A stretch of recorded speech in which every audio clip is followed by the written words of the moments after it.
This video here is pretty much ask you guys, men and women, how would you handle this situation? It's like a story a friend of mine told me about having their oldest daughter is like 21. And I'm going to give an experience, a similar experience I had also, and tell you how I handled that experience. And might as well get going.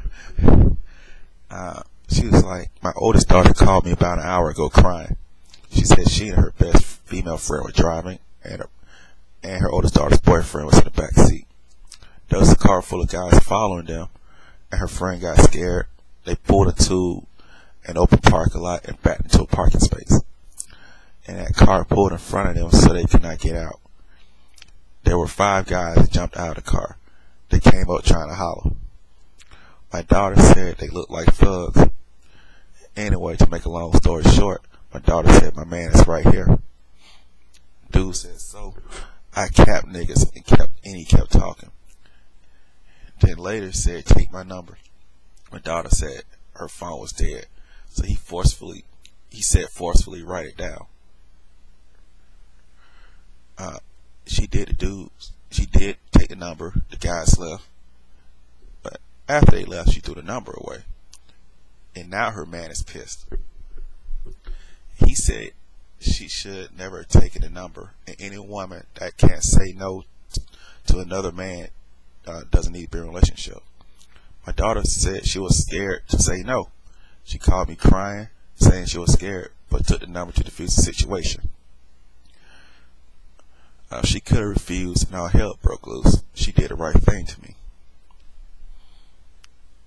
And I want to ask, ladies, would you have taken that number if you felt threatened by individuals to defuse the situation and get them to leave? Men, would you get upset with your woman if she took that number? You know, as a man, once your woman has spoken that she has a man, isn't a male responsibility to stood up and say, hell no, she ain't taking your number? Now, personally, I understand how the guy's feeling, but at the same time, as Benny Siegel would say on State Property, sometimes you have to take an L. Because there are times, like Dave Chappelle say, when keeping it real goes wrong.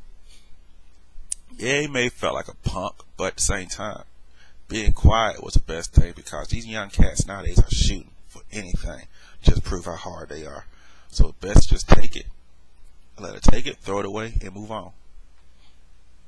But an experience I had last time I was back home in Alabama was that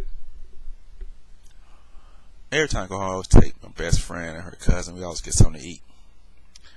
We went to Buffalo Wild Wings, and her cousin's ex-husband just happened to show up. And so they arguing at the table. Mind you, management, waitress, no one came by to stop it. His frat brothers, he tried to get him to leave. He wouldn't leave. Now he started fronting me, thinking I was the one that she was dating and stuff, which I wasn't. He started yelling, threatening me and stuff like that. So what I did was, now mind you, it took everything in my power not hit him. But, and I thought, what's the point of me fighting this guy? Getting in trouble. Now I gotta fly back from Phoenix to Montgomery, just go to court over some BS. Then I could possibly lose a stripe and all that stuff and lose money over some BS. So I decided just ignore him, drink my drink, and watch the TV in there. That's what I did. Mind you, I felt like a straight punk. But at the same time, I lived to fight another day, didn't get in trouble, didn't lose any stripes, didn't lose any money. And don't have a criminal record now. But the part that killed me though was the waitress. She took our money and we paid for our food, but didn't bring any management back over there. The management, now mind you, okay, the Buffalo Wild Wings back in Montgomery is like on the white side of town, and but most black people that work there. So when the dude finally left and went back to the bar, the people that worked there, the management was like, "I'm gonna tell us to leave." And I was like, "How y'all gonna tell us to leave?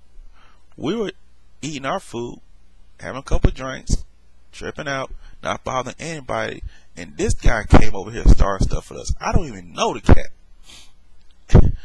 You know. And I told them, if something would have happened, I would have sued. And then you could tell, I looked around, the people, like who else, the other customers there, they were looking like, can someone stop this, get this guy away? They never did.